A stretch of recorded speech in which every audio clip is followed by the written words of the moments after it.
Judith thought to herself, there was no possible way things could be any better than they were. She told herself again that she was blessed. She had it all. She paused in her activities to look at herself in the full-length mirror mounted to the back of the door to her closet. She saw a tall woman with blonde hair just touching her shoulders, eyes somewhere between light green and gray, and a body in great condition. She touched her hair, smoothing back a few wayward wisps, and smiled. Yes, she was still quite good-looking for a woman in her 40s. Judith Proctor turned back to her packing. She took her little black dress, 3 pairs of casual slacks, and 5 blouses. She folded them neatly, using some old towels to minimize wrinkles, and put them into her suitcase. She had already packed her underwear and a new nightgown. All she had left were a few pairs of shoes and her cosmetic case, and she was ready. She didn't anticipate needing much, so she would be finished well before Rick and the boys were due back. 3 days and 3 nights in San Diego, all paid for. The launch of the Dalton Power Drill SLS screwdriver combination aimed at the women's market was finished, and it had been a complete success. Dalton Industries was sending her and her project co-chairman on an all-expenses-paid trip to the Redstone Resort in San Diego as a bonus for meeting and exceeding all project goals. It was business, of course. There would be 2 days of self-congratulations and motivational speeches, and the last day exhorting them all to do it again. But overall, there should be a lot of free time. All she had to pay for was some shopping and souvenirs for Rick and the boys. She wanted to get something extra nice for Rick for being so understanding about this trip. She had been a little afraid to mention it to him when the opportunity presented itself at work. Judith was one of the top designers for Casual Creations, a company that took consignments from other companies that wanted to market a particular product. Casual Creations designed the product styling within the design framework, created the packaging, and scheduled the advertising. They could take a product from inception all the way through launch, with each department doing its part in the overall scheme. Judith was a packaging specialist, her forte being the graphics and pictorial presentation.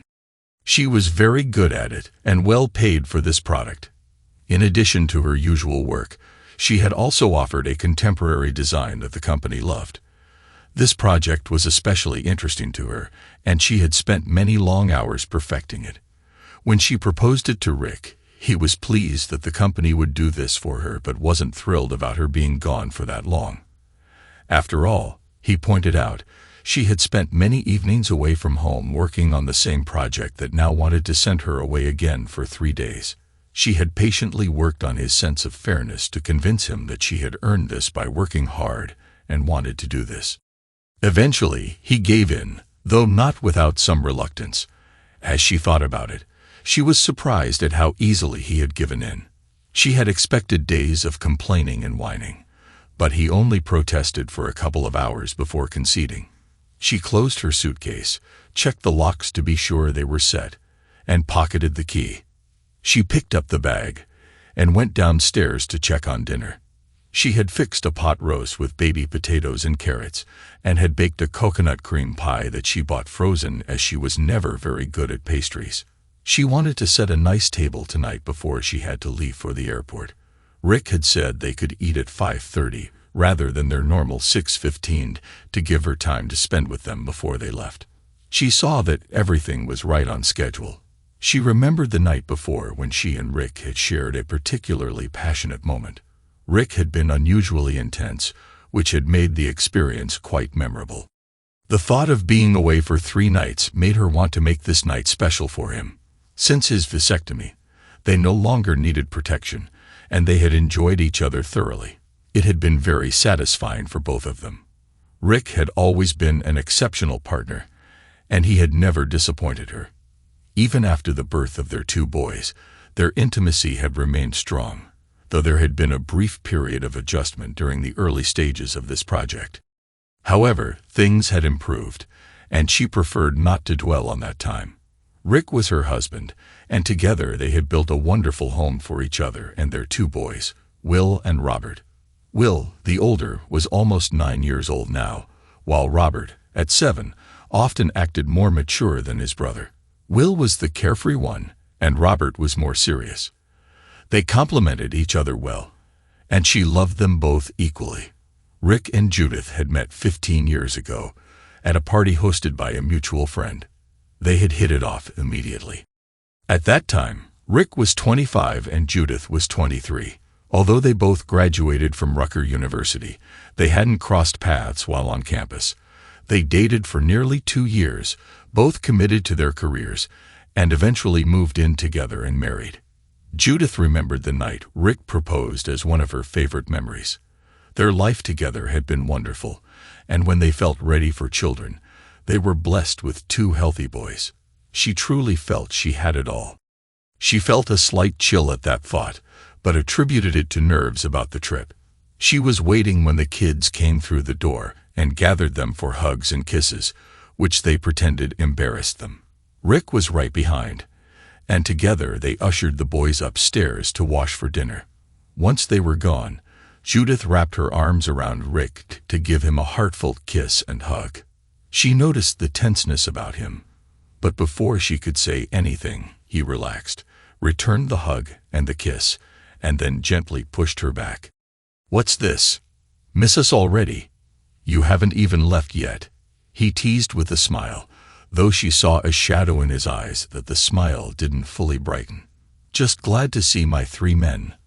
I want to spend this time with you before I have to leave for the airport," she said, clinging to him. "You don't have to go, you know. We all want you to stay," she said, pushing his head back gently. Rick looked into her eyes, waiting for a response. He knew what her answer would be, but he asked, "It's too late now anyway.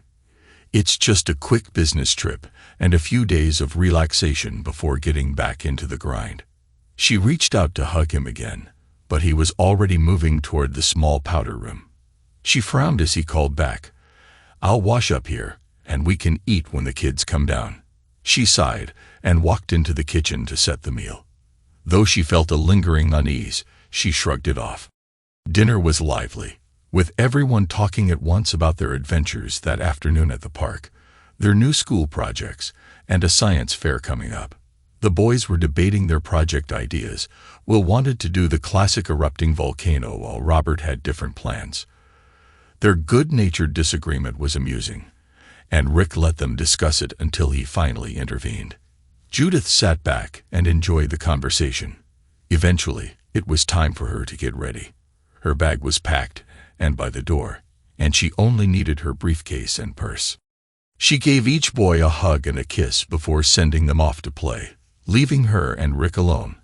"I'm going to miss you and the boys. I wish you were all coming with me. But it's only 3 nights. I'll be back late Wednesday night. You'll be there to pick me up, right?" Judith asked. Rick smiled and nodded. "Don't worry, it's all arranged. You just go and have fun. I doubt you'll miss us at all." He gave her a big grin to show he was kidding, but Judith noticed the same shadow in his eyes. She had to get herself under control. This was crazy. Just as she was about to say something, the sound of a car horn interrupted her. "That's Rachel. I'd better go," she said. "Take care of the boys for me, and I'll call you when I get in."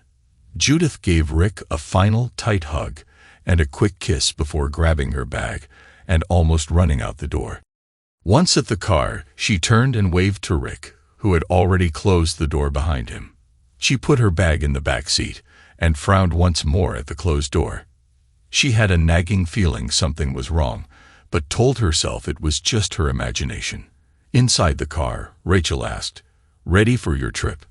I bet you're looking forward to this. 3 days at the Redstone.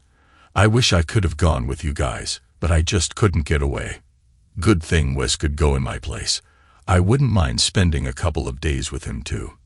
Too bad you're so happily married. It could have been fun." Rachel's flippant comment drew a laugh from Judith, but she sat back, reflecting on why she was doing this. But she had already discussed this with herself, and it was too late to change her mind. At the airport, Judith checked her bags, went through the ordeal of screening, and finally found her gate. She had just settled in when Wes Southern sat down beside her. He greeted her with a broad grin. Ready for this? Just you and me in San Diego. Too bad we have to attend the meetings. We could spend the whole time relaxing and enjoying ourselves, he said, almost laughing. Judith managed a smile despite her reservations. We have been in some unusual places, haven't we? Well, we'll make up for that this week, she replied, leaning back and closing her eyes. She had planned this trip meticulously, and Rick had no idea she intended to keep it that way. Now it was time to enjoy the rewards of her hard work and planning. When they announced boarding, she was relieved to find it on time for a change. She and Wes were in first class, so they boarded first. As she settled in for the flight, she wondered again if she was making a mistake. She and Wes had started their relationship about 2 months ago during the intense design phase of their project. One night, after nearly 12 hours of work, they had both fallen asleep on the couch in her office. Judith woke up to the sensation of someone's hand on her thigh and initially mistook it for Rick. When she opened her eyes and realized it was Wes, the pleasure was too strong to ignore, and they ended up being intimate. Afterward, they talked openly about what had happened. Judith was overwhelmed with guilt, but Wes reassured her that it was purely physical and that Rick would never find out. They agreed to keep their encounters discreet, only meeting when the opportunity arose, without seeking each other out. Judith convinced herself that this was different from an affair and that keeping it separate from her life with Rick would minimize any harm. They continued to meet occasionally, always using protection as agreed, and managed to keep their secret. Judith's guilt subsided, and she began to reconnect with Rick, initiating intimacy at home again. Although their physical relationship was good, Judith felt that something was missing. She told herself that once she returned, she would refocus on her marriage and ensure that Rick came first. This trip was an opportunity to spend time with Wes outside of work, but she had refrained from meeting him in non-work settings to maintain a sense of control. Judith had accepted this trip knowing Rachel couldn't go, and Wes was the next in line. Despite her guilt and fear of being caught, she found the excitement too appealing to resist. Additionally, she and Rick had been more intimate lately and had started to explore new aspects of their relationship, which Judith found justifiable. In San Diego, Judith checked into her room, called home, and spoke to the boys for over an hour. When she asked to speak to Rick, the boys said he was upstairs and hung up without giving her a chance to ask them to find him. Confused by Rick's behavior and wondering if he might suspect something, she reassured herself it was just her guilty conscience. She shrugged off her concerns and went down to meet Wes in the lounge. They had a pleasant dinner on the company's tab and enjoyed a few drinks, but their excitement led them to head to her room as soon as they could. They almost shed their clothes in the hallway in their excitement before falling together into the room. The rest of the night was spent in passionate embraces, and they finally fell asleep just before dawn, feeling both exhausted and satisfied. Judith slept soundly until she woke up in that twilight state between sleep and wakefulness. She was overwhelmed by a deep feeling of loneliness and sadness, so intense it startled her awake. She found herself drenched in sweat, realizing Wes had gone to his own room. She took a shower to clear her mind. The next 3 days flew by, and their nights were filled with intense moments. Though the physical connection remained satisfying, the thrill seemed to diminish as their affair progressed. The excitement of the possibility of being discovered was gone, making their encounters feel almost routine. By the end of the trip, they mutually agreed that their brief affair should come to an end. There were no hard feelings. It ended amicably. Judith looked forward to returning home to her kids and Rick. However, she was troubled by the fact that she hadn't been able to contact Rick or the boys for the past 2 nights. The answering machine messages indicated they were out, and no one had returned her calls. She called Rick's office from the airport to confirm he would be there to pick her up, but there was no answer. She left the message and tried the home number again with the same result. She pushed these worries aside when it was time to board the plane. Once on board, she reclined her seat and fell into a deep sleep. The last thing she remembered was Wes's comment about trying to join the Mile High Club. She wished him good luck before drifting off. She slept through most of the flight and woke up just before landing at Kennedy. Feeling refreshed, she looked forward to reuniting with her family. Wes agreed to stay at the gate while Judith went to the baggage claim. As she scanned the crowd from the escalator, she didn't see Rick. She found the carousel and collected her suitcase, then proceeded to the exit.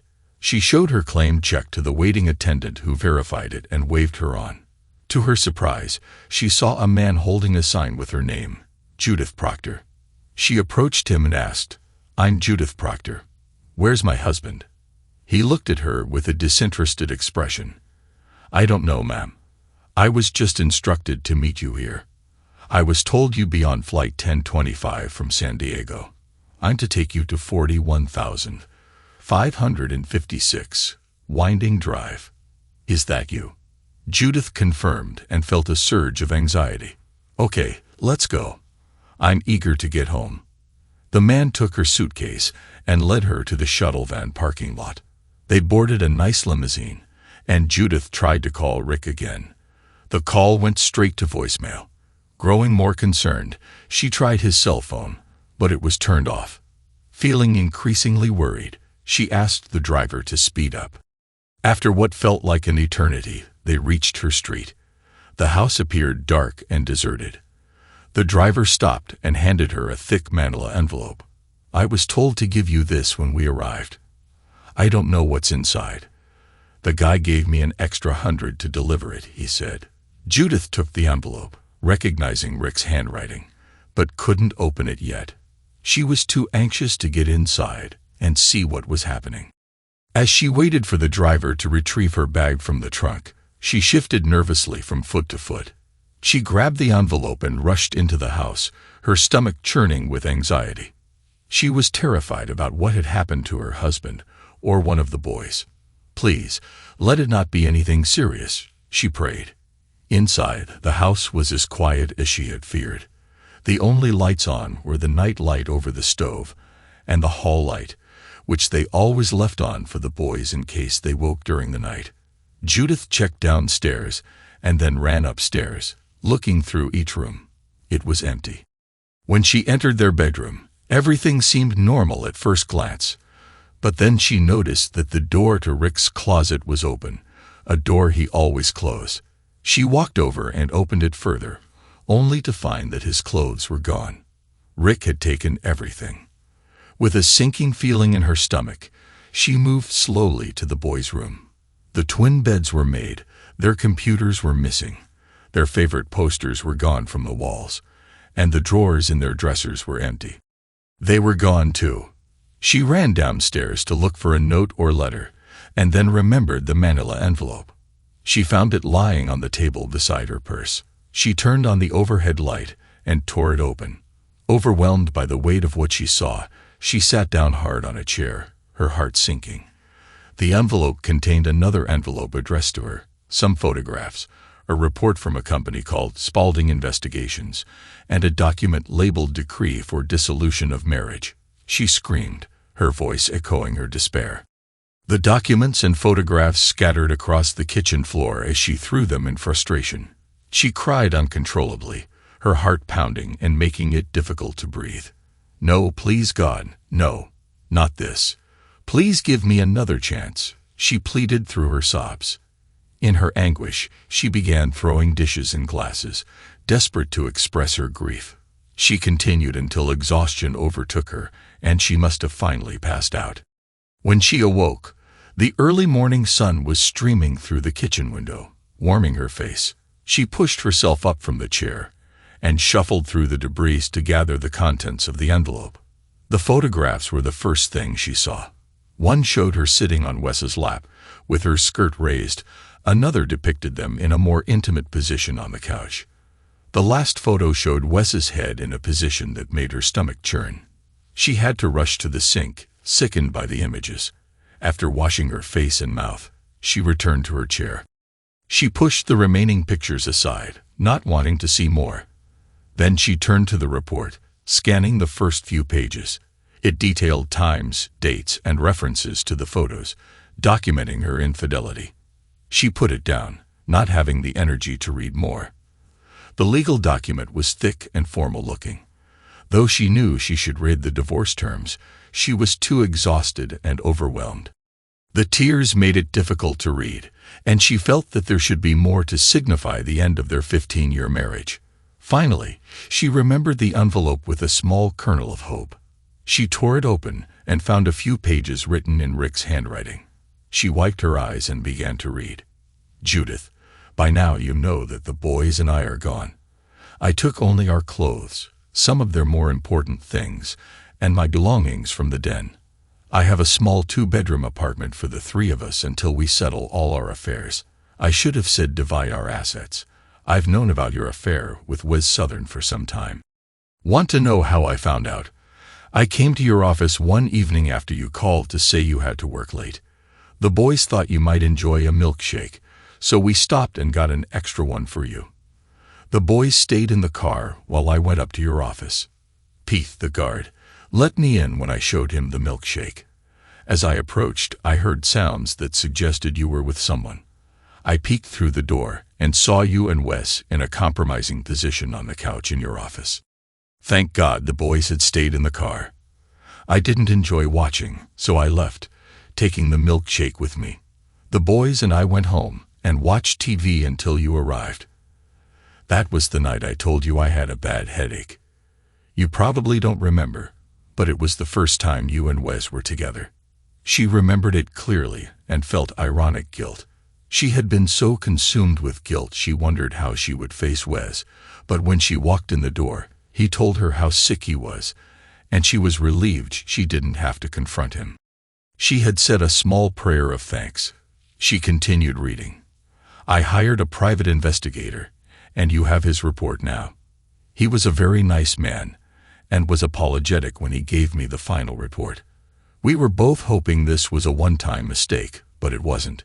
He installed a camera in your office when I copied your office key, the one you keep under the key ring. He said it made it easy for him. I have to admit, you really got into it with Wes. You looked very involved, but I couldn't look at many of the pictures. It was too painful. When you mentioned the trip and how excited you were, I agreed, knowing it would give me time to move our stuff out without you knowing. I didn't initially understand why you wanted to go so badly, but after making a few calls to your office, I learned that Wes was going with you. That was one of the lies you told me. You said it was just you and a couple of others, but it was actually just you and Wes. I bet you had a good time without worrying about getting caught. You seemed to do just fine with a couch and in one picture, even with your office chair. I don't understand why you chose to betray us, Judith. You not only cheated on me, but also affected the boys. Your actions have tainted the home we built together. I could have forgiven a mistake, but this was a planned betrayal. When I promised to love, honor, and cherish, I meant it. Apparently, you didn't. My lawyer will contact you tomorrow to work out visitation and custody. You love the boys, and I know you should be their primary caregiver, even though you are breaking their hearts now, and will continue to do so as they grow older and understand what you did. I intend to let you keep the house, so they won't have to move to a strange place. Seeing the pictures and what you did with him, my love for you has died. We have nothing more to discuss, so I won't be contacting you directly. I hope it was worth it to you, Judith. I'm sorry that what we shared wasn't enough for you. Now she understood the cold shivers and the anxiety she felt before. It was her conscience trying to warn her, and she should have listened. But it was too late. Rick was gone, and she had thrown it all away. Years passed, and both Judith and Rick moved on with their lives, finding success in their careers. Judith sat in her own company office, a business she built through hard work. She pushed papers around her desk, trying to make a decision. She told herself it shouldn't be difficult. After all, she owned the company and was considered one of the best in her field. She had received awards and a significant cash prize for increasing sales with her packaging ideas. But it wasn't going smoothly. Maybe she should bounce some ideas off Rick. He was always good at sparking her creativity. She picked the 3 best ideas she had been working with and began with the one that was her least favorite. "Let's see what he thinks of these," she said. "So this one is just an idea to show the product floating on a raft in the middle of the ocean with dark clouds in the background. Underneath the raft, we have the words, 'Always be ready for the worst possibility. Call Continental today. What do you think?'" She agreed that this one was pretty weak. "Maybe for something else," she said. "Let's move on to the next one." "Okay, then how about this?" she continued. "It shows a plane, a single-seater, maybe one of those double-wing jobs. The pilot sees the covering coming off and says, 'Oh darn, why didn't I prepare for something like this? I should have called my Continental insurance agent before I took off.' Still nothing, huh?" she replied, struggling to come up with a good idea. "Well, that's why I turned to him for advice, wasn't it? Okay, let's go for the final one," she said. "This shows 2 people walking down the street, holding hands. In the background, a car is rushing towards them, but neither of them is aware of it. The guy says to the girl, 'I got the papers from our Continental insurance agent today. We're covered for anything that could happen.' In the background, the car swerves and hits a light pole instead of them. They remain unaware of the danger." "I like that one the best too," he agreed. "I think the client will like it. I'll get Clark started on it tomorrow. Tonight, I'm just too tired to do any more." She got up from the desk and turned off the light. As she turned, she saw her son standing in the doorway, watching her. He smiled, somewhat sadly, and asked, "Talking to Dad again? Seems you do that when you're stuck." "Yeah, baby, it helps. It always helps," she replied. And it did. She always felt better after talking with him. "What are you doing up? It's late, and you have school tomorrow. You should be in bed," she said. "It's fine, Mom. I'm just getting a drink of water. I'll be there tomorrow for sure. I don't intend to miss the final game," he said. "Neither will I. We'll be sitting right behind the bench like always. Robert and I will be the ones screaming the loudest." She laughed as he moved off to get his water. Tomorrow was the final basketball game of the season. Unless they won, the season would be over. But if they somehow won, which would be a miracle, they would advance to the state quarterfinals. She didn't think there was much of a chance, but Will was optimistic. As a starting guard, he had played in most of the games. At 17, he was tall and thin, but strong. He was a senior hoping for a scholarship, and he was certainly good enough. He was his father's son in that regard. She walked slowly down to the kitchen to watch her son finish his glass of water and wave goodnight. After he left, she sat down, not yet sleepy enough to head upstairs. Besides being a great athlete, Will was also a very smart boy. Not as smart as Robert, but still no slouch.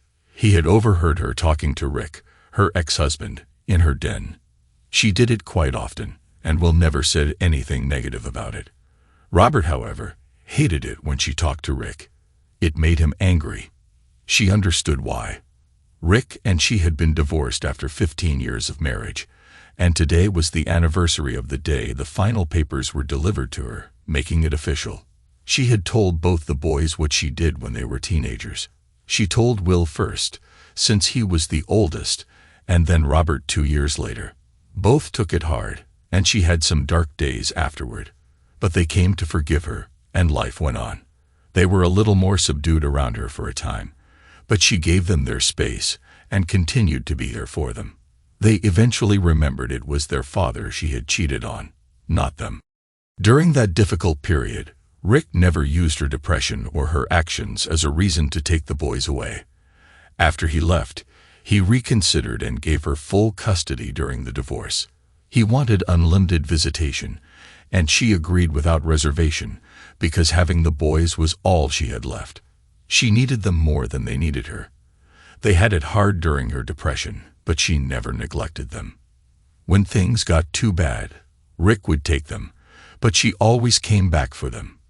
They supported her, probably with some coaching from Rick.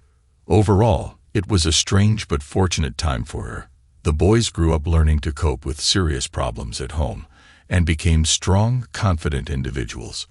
She was proud of them and who they had become. She never asked them what Rick said when they informed him of their situation. And she rarely spoke except to deal with problems about the boys or to make plans for their futures. Both of them did quite well financially, so there was never any issue with alimony or child support.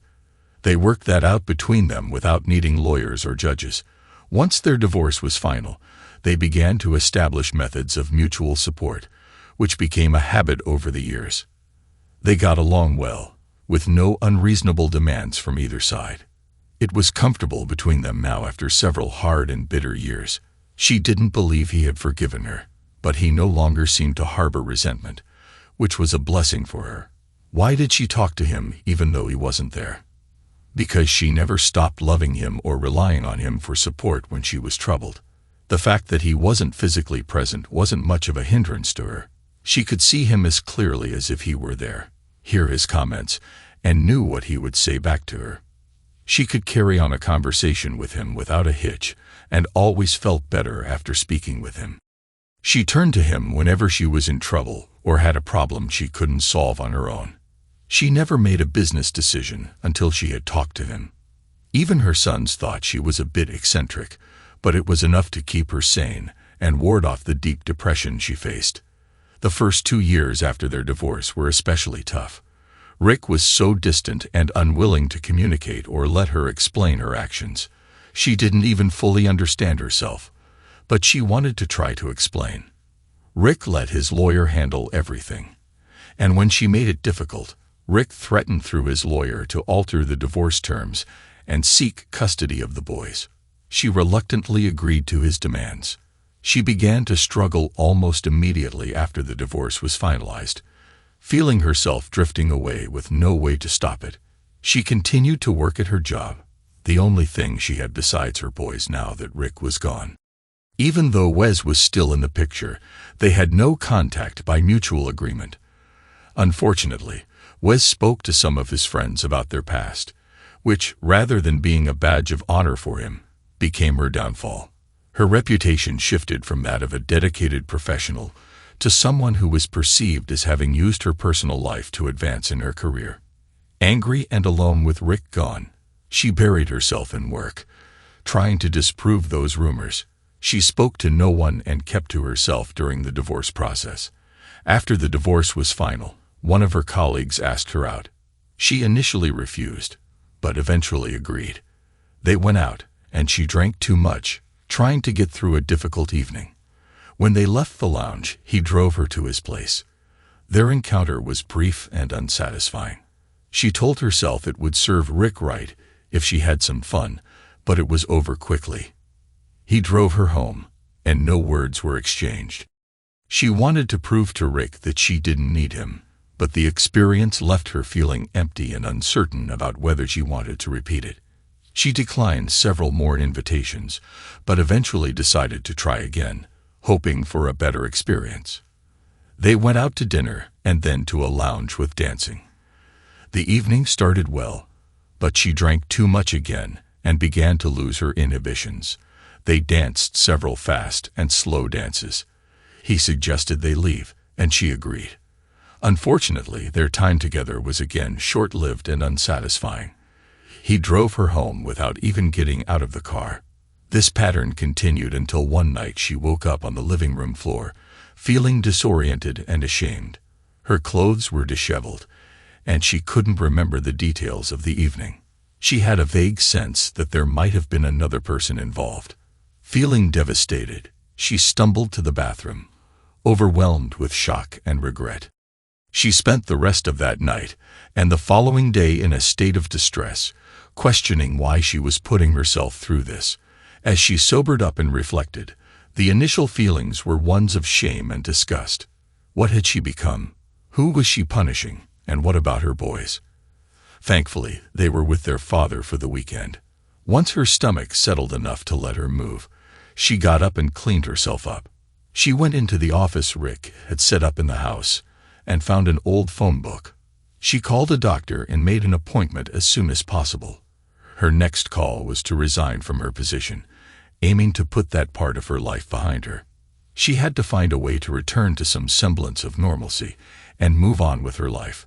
Her 2 sons were the only things keeping her going at that time, but they were both in school 5 days a week, leaving her alone. She almost did something foolish a couple of times, but somehow she didn't. That was a miracle in itself. Just before she lost her children and her sanity, she pulled herself together long enough to see a therapist. Her doctor recommended Cheryl Hopkins, and she helped her by putting her on medication and staying close until she could grasp life again. First just by her fingertips, then clawing with both hands to find a stronger hold. Eventually, she pulled herself up completely, reclaiming her life with Cheryl's help. Through their sessions, she finally understood what led her to her actions. It was quite simple. She was a successful working woman with 2 wonderful boys and a husband she loved unconditionally. She had what many women desire, yet it wasn't enough. Even today, she couldn't explain why it wasn't enough. She was successful, beautiful, creative, and not unhappy or alone. She wasn't sexually frustrated, but something was missing, and she had no idea what it was. So she began searching for it. Wes was a good-looking man, someone most women found attractive. She started noticing him while they worked on a project together. He flirted with her as he did with many women, and his natural charm caught her attention. Initially, she responded playfully, but then more seriously. They grew more aware of each other, and he eventually made a move. They grew closer during a particularly exhausting project, and she found herself drawn to him in ways she hadn't anticipated. His touch was both thrilling and unsettling, stirring emotions she wasn't prepared to face. She tried to distance herself, but a few days later, in a moment of weakness, she gave in to the attraction. From that point on, they met in secret, and their connection deepened. The excitement of something forbidden overpowered her guilt and filled a void she didn't fully understand. Their relationship continued for 3 months, culminating in a trip to San Diego, where they spent several days together. But in the end, it wasn't enough to save her marriage. At work, she kept going, but without much direction. Her position was secure, though it felt precarious given the circumstances. Wes held a higher role, and while she had some leverage, she didn't want to make waves as long as they let her be. She made poor choices afterward, going out with people who were aware of her situation and didn't have her best interests at heart.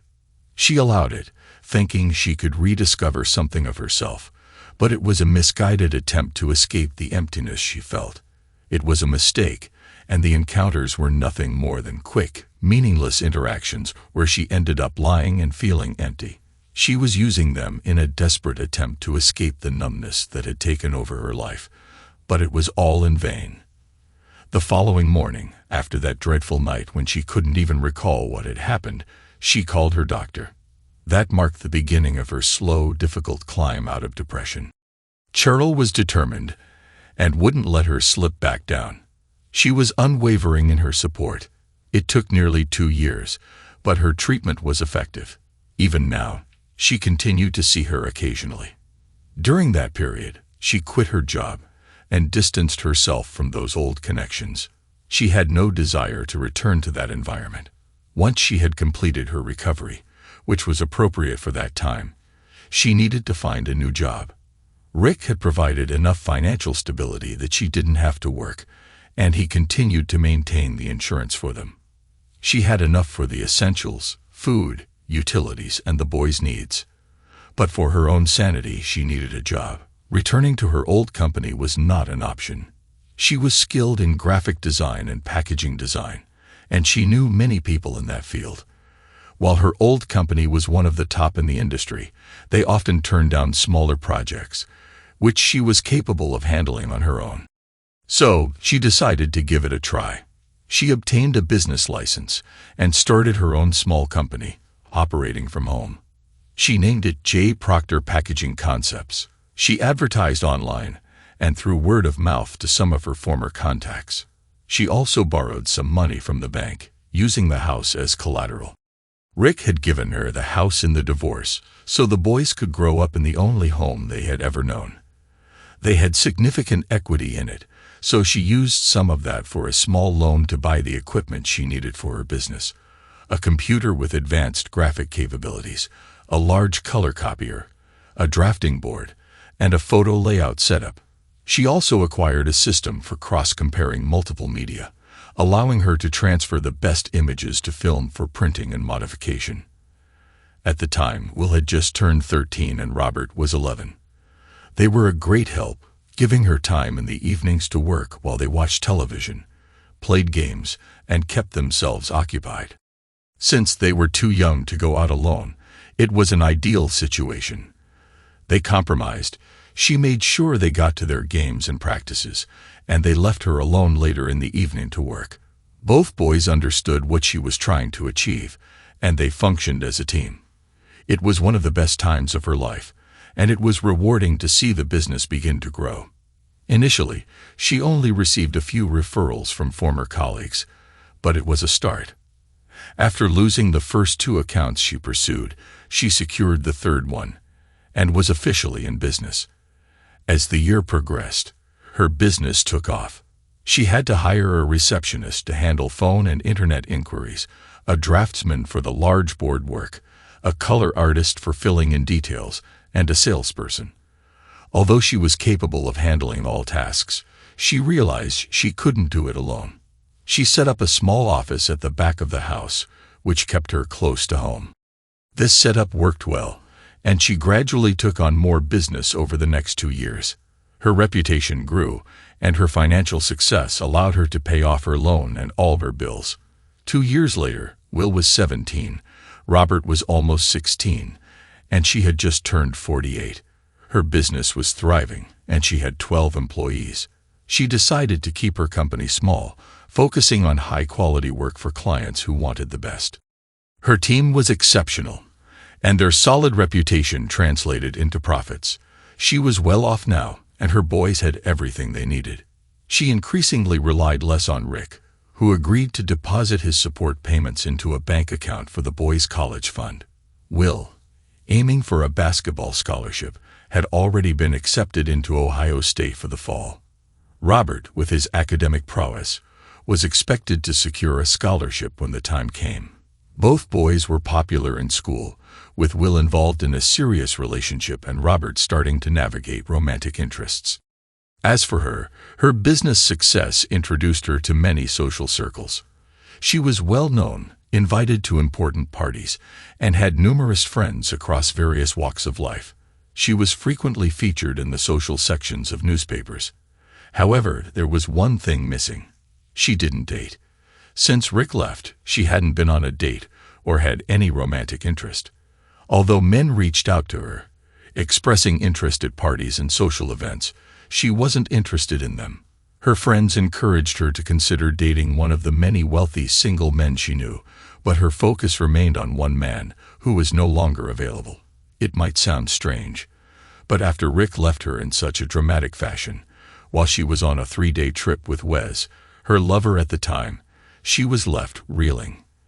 They had spent the trip together, and she had told Rick it was a business trip, but she hadn't mentioned Wes.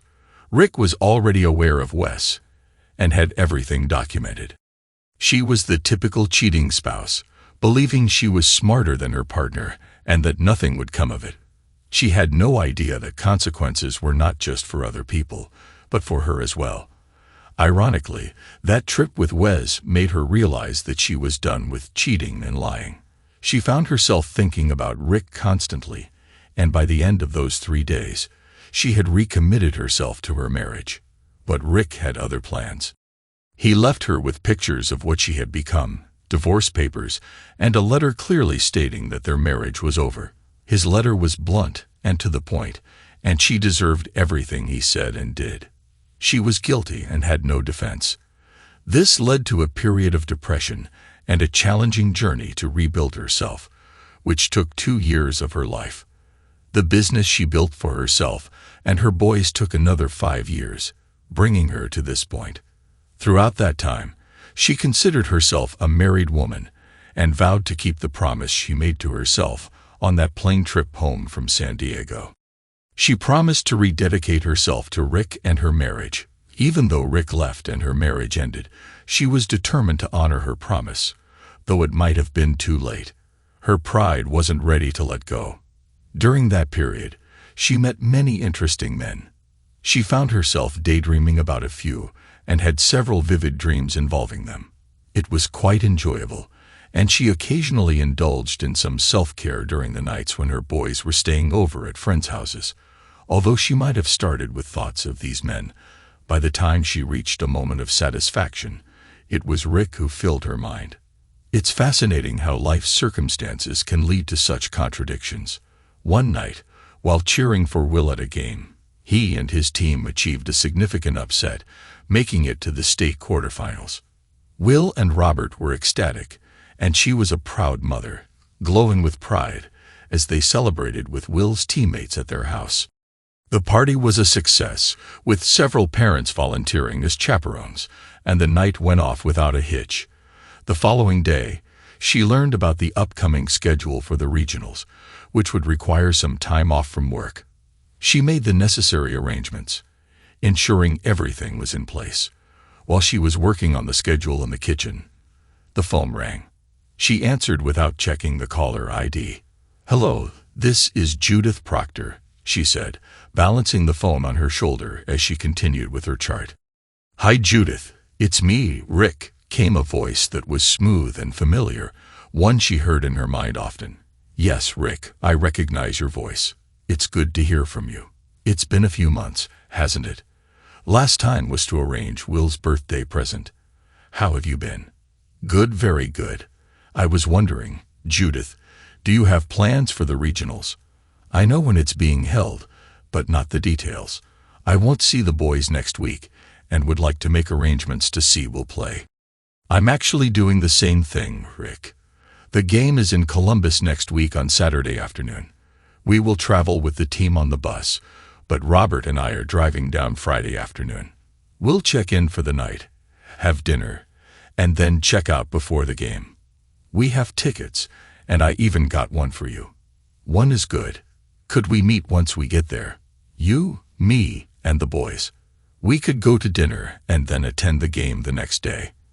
I'd really like to sit with Robert during the game. Of course, you'd be there too, so it's your call." The idea of having dinner together as a family after so many years was unexpected. They hadn't done anything as a family since their divorce almost 8 years ago. She was surprised and a bit confused by the prospect of them all being together. After a moment of hesitation, she responded, "No plans here. Meeting for dinner sounds great, and I suppose we can sit together during the game. Will would like that, seeing his family together. Just call me when you get there. We're staying at the Madison Hotel, but that's not where the families are staying. They have a bunch of rooms set aside for parents at the Marriott Courtyard. You can call and make a reservation there if you want. You're listed under Will's family, of course." He knew that. How could he not know that? Actually, since she kept her married name, Rick and she were both listed as Will's parents. She had already booked a room at a different hotel, so they shouldn't be confused when Rick called, but that was not her problem. Her problem was why he wanted to have dinner together. That was new and different, and she began to wonder if he had some news to give them. News about him getting married again, or perhaps he was just engaged to someone he liked. He mentioned that he preferred staying at the hotel and would probably get a room there. She found herself saying goodbye to him and hoped she had not missed anything important. The last few minutes had passed in a state of shock. She took control of her emotions and set them aside while she finished the scheduling she was working on when he called. That was important, and now had even greater significance to her. She was going to have dinner with her husband again. Well, her ex-husband, but that was a distinction that wasn't important to her. She didn't mention her phone call to Will or Robert until just before they left. Will had spoken with his dad several times, and all he knew was that Rick told him he would be there and hoped to spend some time with both boys. She was surprised he didn't mention their dinner together. It was just a dinner, Nothing major. She was checking with the boys the evening before they were to drive down to be sure they had everything they needed. That's what she did. They were too old to make a fuss about it, and just grimaced as she checked their bags. She told them to come down to the kitchen with her, since she had something to say to them. As they took their customary seats at the table, she placed a piece of apple pie in front of them with a glass of milk. Both boys loved her apple pie, and she had made this one just that afternoon. She had taken off work early to do that chore and to get herself ready for the drive down. Not that she was worried about the drive. She was a nervous wreck, but not about the drive. "Boys, I have something to tell you," she said. "Will, Robert, the three of us are having dinner with your father. We are going to be together for dinner the night before the big game." Rick called and asked if we could have dinner together, and I said yes. She waited for their comments and was surprised when neither boy said anything. They continued to eat their pie without comment. She was taken aback by their attitude, but after a few seconds, it occurred to her that they just took it for granted that they would be together for something this big. How they could simply accept it was a shock to her. To her, this was a huge thing. She hadn't been together with Rick for so many years that she saw it as a major event in her life. Apparently, it wasn't as big of a deal for them. Well, I guess it is a big deal for me. I haven't had dinner with Rick for almost 8 years now. He wants us to get together, and I am excited. I'm sorry for making a big deal out of it. No, Mom, it is a big deal, and we know it. Dad asked us if it was okay with us if he came to dinner with you and us. We said yes. Will was smiling at her as he gave her this bit of information. He seemed to think it was amusing. "Well, why didn't you mention it to me before?" I felt like such a fool. "You never make a fool out of yourself, Mom. You are the coolest mom we know. The team thinks you're great as well." We told Dad that, and he agreed with us and said he was looking forward to being together again. He thought it would be great if we could all get along. She listened to them, and they had fun with the secret and how she had made it such a big thing. They were excited as well, and underneath the fun and teasing, she could sense a feeling of excitement in their voices. This was a big deal to them as well. She began to wonder what was coming, and as she wondered, the possibilities were many and not all of them pleasant. She cleaned up the kitchen afterward and spent the remainder of the evening thinking about what Rick was up to. She finished packing and took everything out to the car and loaded the trunk. She was nervous now, more so since their teasing. She tried to be positive, but the one thing that kept coming back to her was that Rick had finally found someone he was serious about and wanted to tell them all at the same time. He would use the dinner as the opportunity to get them all in one place and then lay it on her. That seemed to her to be the most likely scenario. She knew that Rick dated and had at least 2 serious relationships. The first one was 4 years ago with a woman named Leslie Wells. She was beautiful and financially well off too. They dated for over a year, and she heard that they were engaged to be married. Rick mentioned her to her once when they were meeting to discuss college plans for Will. He didn't give her any details, but he did say things were moving along quite fast. She didn't dwell on it, as the whole conversation made her feel deeply troubled. She didn't let Rick see the pain she was in and left as soon as possible. Somehow, their relationship encountered difficulties, and they broke up. She was relieved for herself, but felt sad for Rick. The second serious relationship happened a year and a half ago with a younger woman named Jen Chambers who was at least 10 years younger than Rick. At first, she was amused, but her concern grew as he described it as serious, and even used the word love. She ended the conversation quickly and left soon after.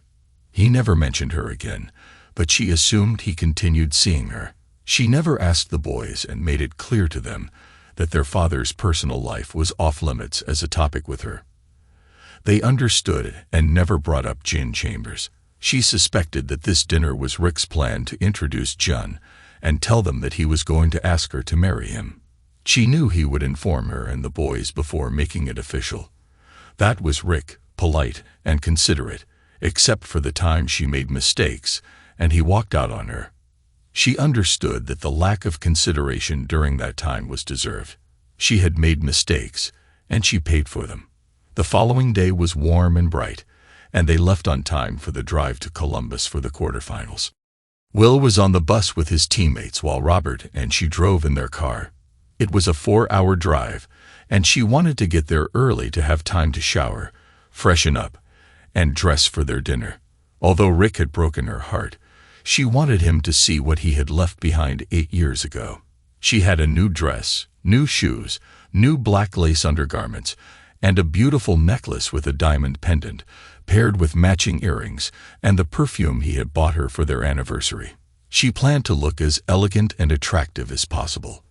The cosmetic surgery she had 2 years ago had minimized her wrinkles, and her regular gym workouts kept her fit.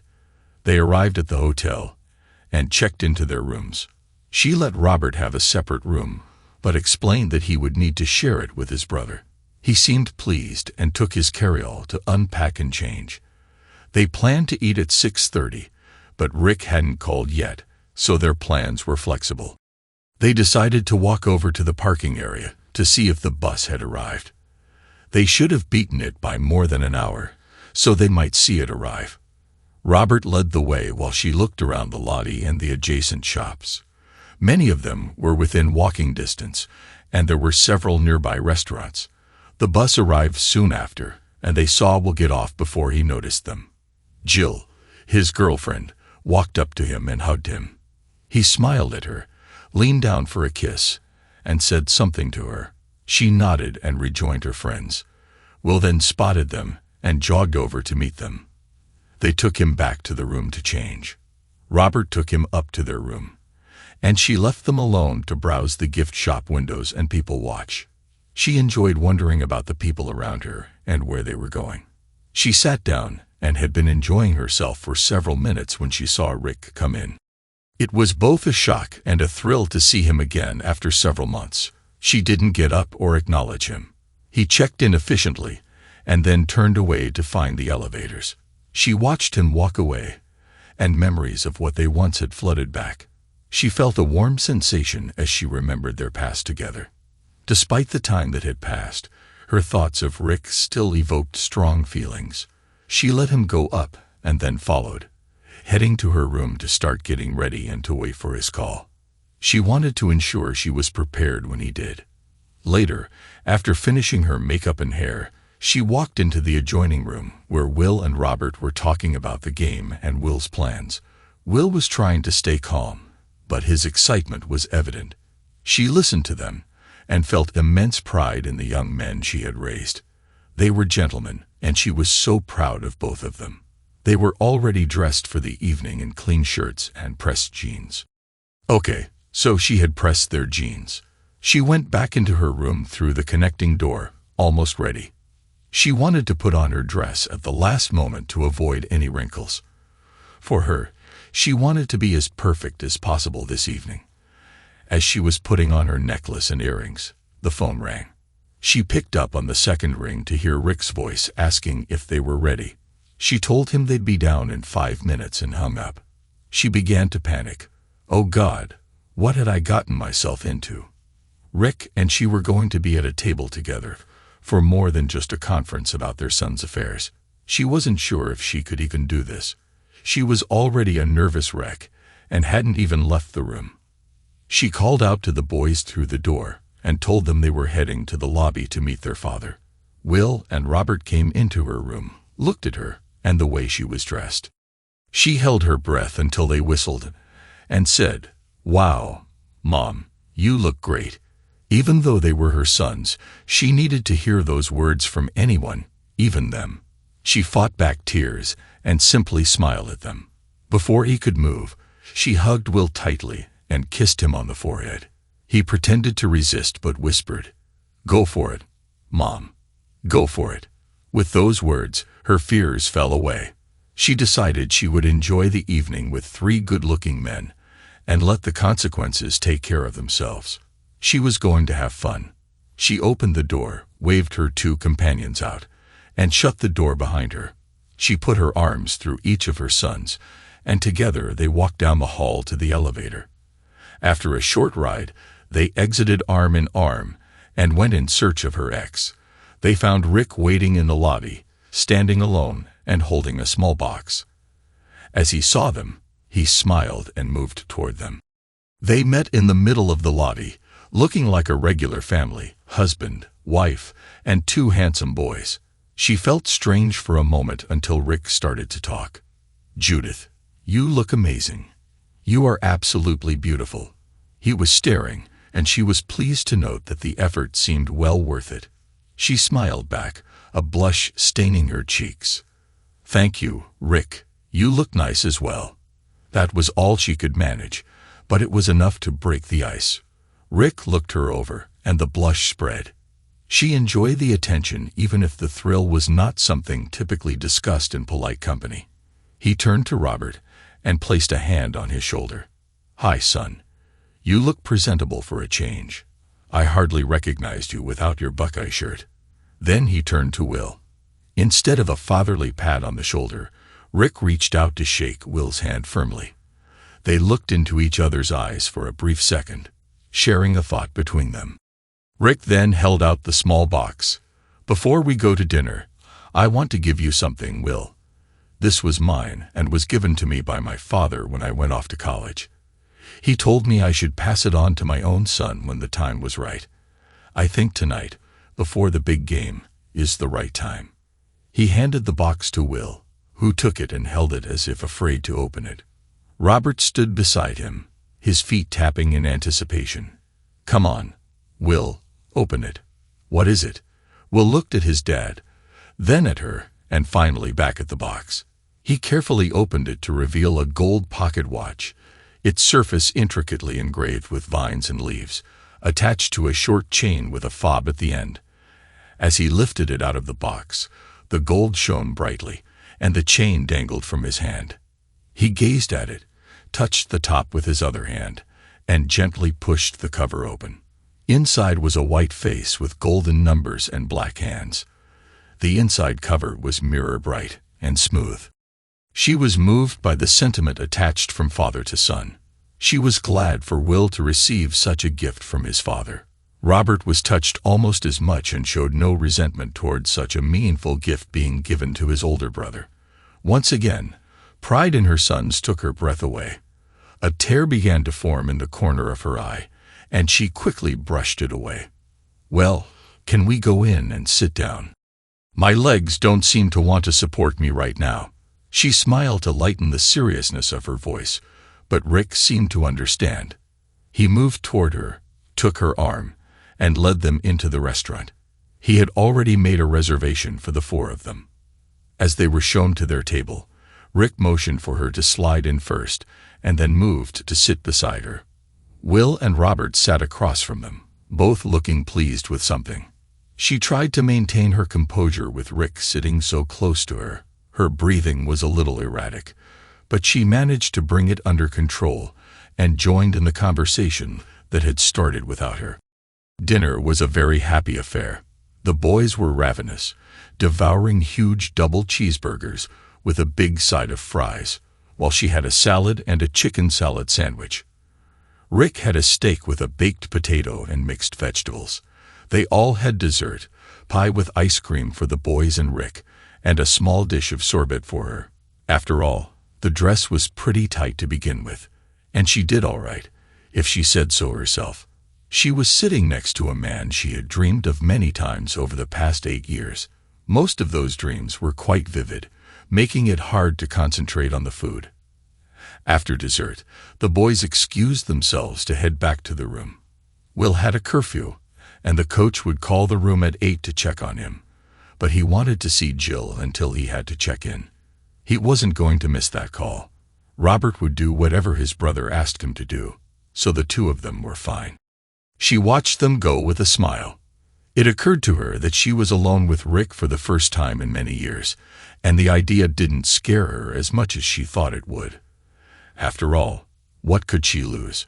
She had lost Rick 8 years ago, and he was the only man she truly cared about. Rick called the waiter over and asked for coffee for himself. He looked at her, and she nodded to indicate that she would like a cup as well.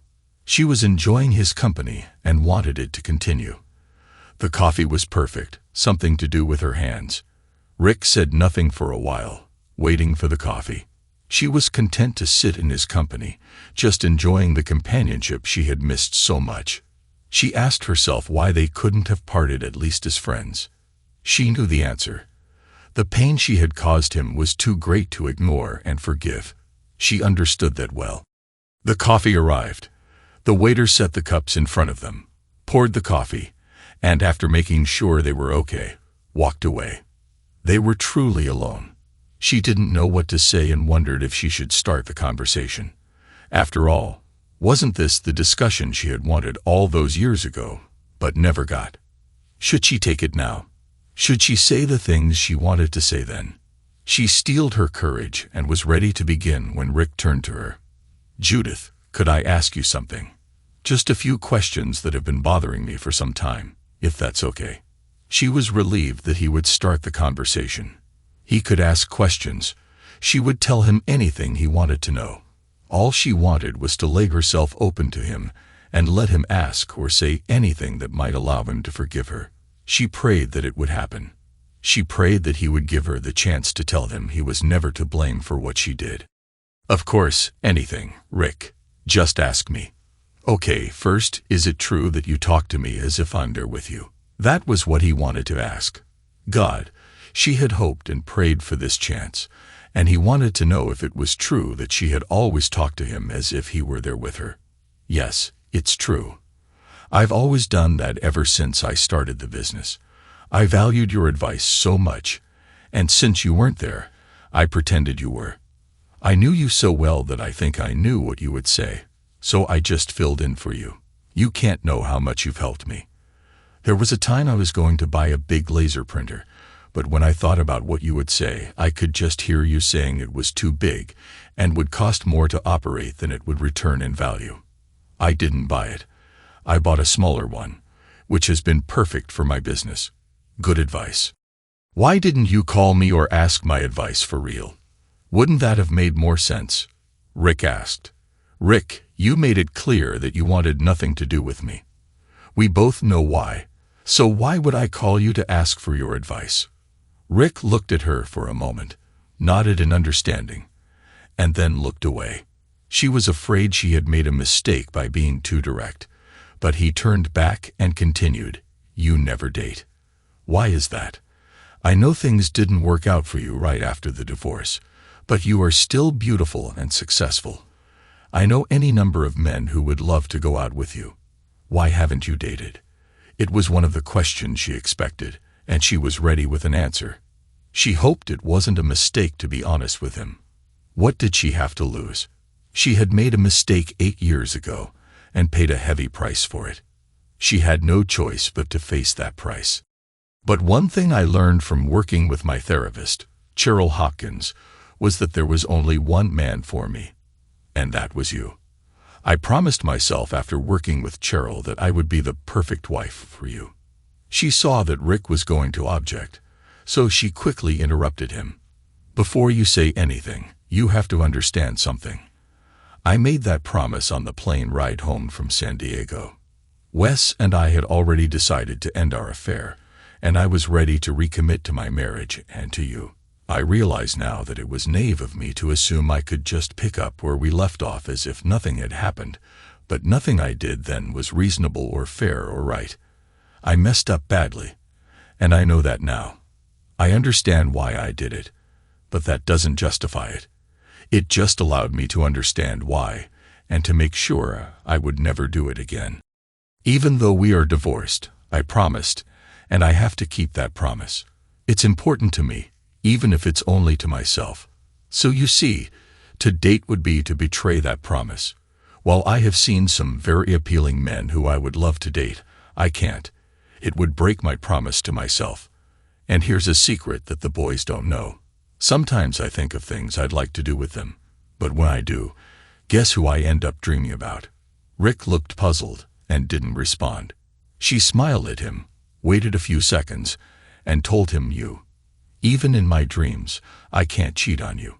I might imagine other men to start, but you're the one I end up with every time."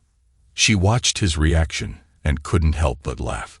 It was amusing how he had no idea how to respond, and for the first time in 8 years, she felt at ease with him. It was refreshing to say something serious, funny, and even preposterous without fighting or arguing. It was just fun, and she realized she was genuinely enjoying herself.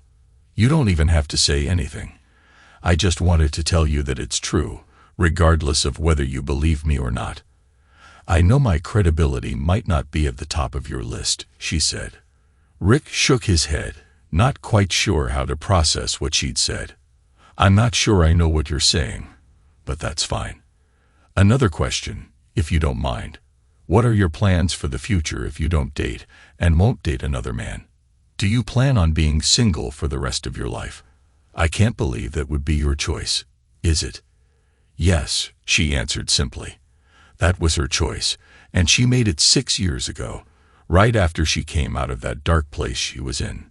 She explained it to Cheryl, and Cheryl accepted it as a reasonable choice for her. She had her reasons, and Cheryl knew what they were, so she never tried to change her mind or talk her out of it. Rick looked at her, his eyes fixed on hers. She met his gaze, feeling confident in her choices and the life she had built for herself. If she couldn't have Rick because of what she had done to him, then she had paid the price and was free to choose her own path. She had chosen to be alone. Rick was still processing what she had said. She had been honest and provided him with the truth, so there wasn't much more for him to say. The silence stretched between them until she suggested they move to the lounge for a nightcap. Rick gave her a look she didn't recognize. She knew all his expressions, but this one was new, a reminder that people change over time. Rick slid out of the booth, extended his hand to help her up, and led her to the lounge. She followed, admiring him from behind. He really was a striking man. He stopped to pay the bill while she waited in the lobby, noticing some interested glances from other men. She was used to that kind of attention and ignored it, maintaining clear boundaries. No suggestive looks, no lowered eyes, no false signals. When Rick joined her, he took her arm gently and led her into the lounge. They were seated at a small table toward the back, and Rick chose to sit next to her rather than across from her. She was pleasantly surprised and showed it with a wide smile. He smiled back.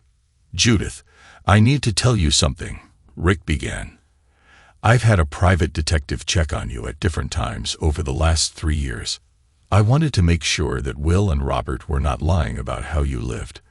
I never wanted to invade your privacy, but I was curious about your social life. Her smile faded at his words. She felt a surge of anger. After what had happened between them, and the way he had shut her out of his life, it seemed unfair for him to continue monitoring her behavior. Rick, after everything that happened, you had no right to investigate me. I never did anything like that to you. I kept my boys from discussing you or bringing any of your affairs into my home. I gave you your privacy. Why couldn't you do the same for me? Rick seemed to struggle with his response. I apologize. At first I convinced myself it was to protect the boys, but I knew that wasn't entirely true. You were a great mother, and they told me so many times. I knew they adored you, and that you provided everything they needed to become the wonderful young men they are. Later, I told myself it was out of curiosity, wanting to understand how you lived without the constraints of our marriage. It was a shock to see that you weren't dating and only socialized with women or clients and their families. It drove me crazy trying to understand it. That's one reason I asked to join you tonight and for the game tomorrow. I needed to see you again and see for myself that you are happy and content with your life. I believe you are. You may not believe it, but you're not the same person you were before. This is definitely an improvement. As Rick spoke, she listened and surprisingly believed what he was saying. The Rick she knew would never invade her privacy without a significant reason. Even now, he was looking out for her and their sons. Well, I guess you had a reason, but I would have appreciated it a lot more if you had simply asked me. We talked from time to time. You could have just asked. Would you have answered me truthfully? Yes, Rick, I would. This is me, the person I became 5 years ago. I'm not the same woman who cheated on you and caused you so much pain. I know who I am now. I understand what I did, and I've paid the price. What's the expression? Oh, right. I did the crime, and I did the time. It was a tough period for me, nearly 3 years of turmoil. First the divorce, then the aftermath, then the depression. But I picked myself up and moved on. So yes, I would have told you anything you wanted to know. In fact, I would have welcomed the chance to explain what happened and why I did what I did. I've always wanted to tell you 2 things. You were never at fault for anything I did, and I am truly sorry for my actions. Rick listened intently. When she said the final words, she noticed his eyes widening and a hint of moisture suggesting he was on the verge of tears. Rick had always been a strong, proud man, and seeing him so affected was difficult. She decided to give him space and excuse herself to the restroom. Once inside, she allowed herself to cry briefly to relieve some of the stress, then compose herself. She washed her face, reapplied her lipstick, and used eye drops to reduce redness. She was ready to return to the table. Rick greeted her with a warm smile and a look of pride as she returned. He stood as a gentleman would, waiting for her to sit before he spoke. Thank you for giving me time to compose myself. You always did know me better than I knew myself. She smiled at him, touched by his words. I still do, Rick. I still love you. She braced herself for any possible negative reaction, ready for anger, pain, or even disgust. What Rick said next surprised her. I believe you, Judith. I truly do believe that you love me now and that you loved me then. I never doubted your feelings. My decision to divorce you was not about believing you loved Wes more than me. It was about how deeply hurt I was by your betrayal. I tried to find a way forward, but when I learned about the trip to San Diego and the lies, it became clear that my love alone wasn't enough. I had to make the hardest decision of my life, to walk away. Even then, I never stopped loving you. I just couldn't forgive you or forget what had happened. As he spoke, her heart ached not just for herself, but for him. She remembered the pain of being cast out, but she hadn't fully grasped the extent of his suffering until later, through introspection and therapy. She understood now that his pain was greater than any she had endured.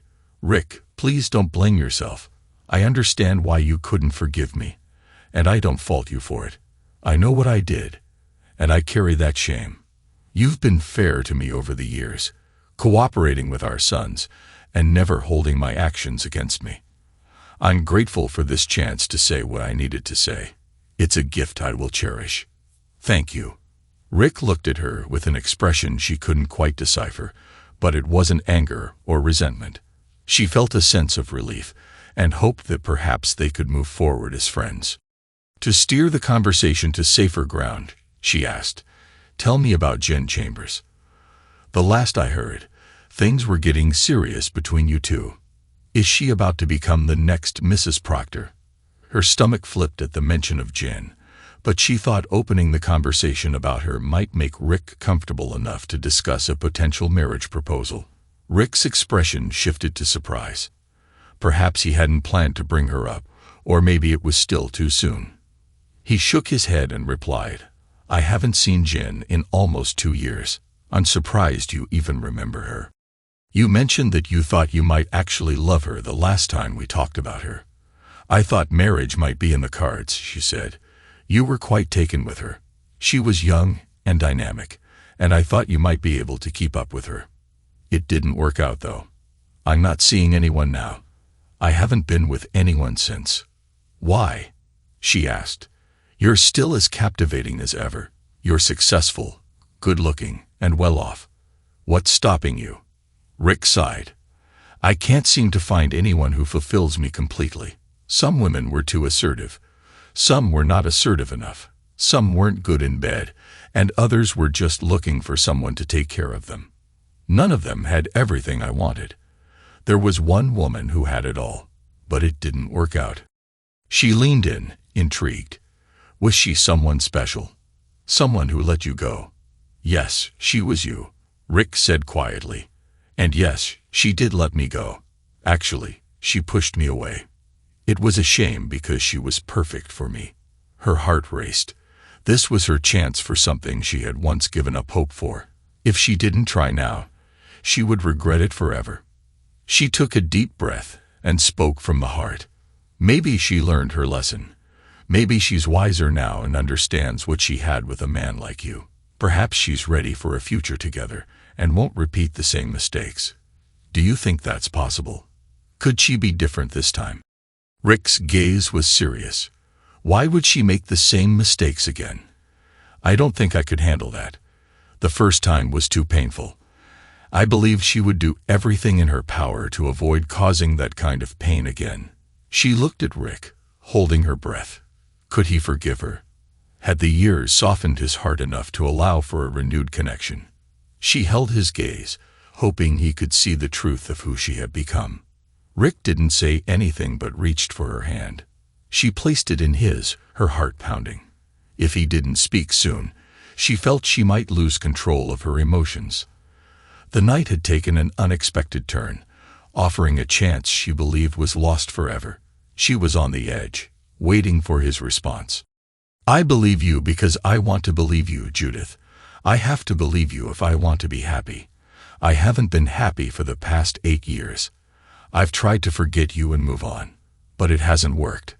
None of the women I've met were you, and that's what I was searching for.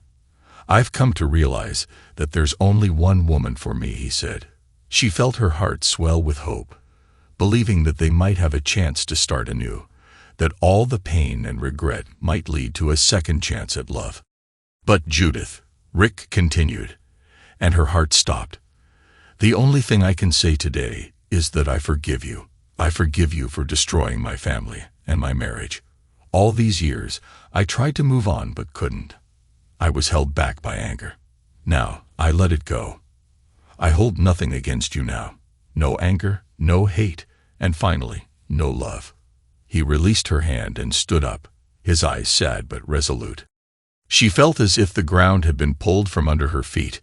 Rick, wait, she started, but he gently shook his head, signaling that the conversation was over. Without another word, Rick walked away, leaving her sitting alone in the lounge, overwhelmed by the sense of finality in his words. Will's team was defeated in the quarterfinals, but they cheered him on despite the loss. He played brilliantly and earned the scholarship he wanted. His father and she were proud of him. He went on to play in college, graduated with a degree in business management, and eventually took over his father's company.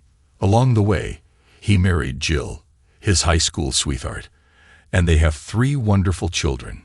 Robert earned an academic scholarship to Harvard, where he pursued a career in law and graduated with honors.